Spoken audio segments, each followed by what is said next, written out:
বোঝার তৌফিক এনায়েত করেছেন, এই জন্য বলি আলহামদুলিল্লাহ। আলহামদুলিল্লাহ। আজকে আমার বড় বোন আমার মায়ের জন্য আমার আসলে কান্না করার মতো চোখে পানি নেই। আমি কালকে বিকেলে খবর পেয়েছি, কালকে বিকেলেই আসার কথা ছিল,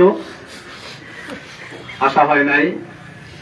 রাতের বেলায় আসলে আমি ঘুমাতে পারিনি, ডান কাঁধ বাম কাঁধ করতে করতে এভাবে চলে গেছে।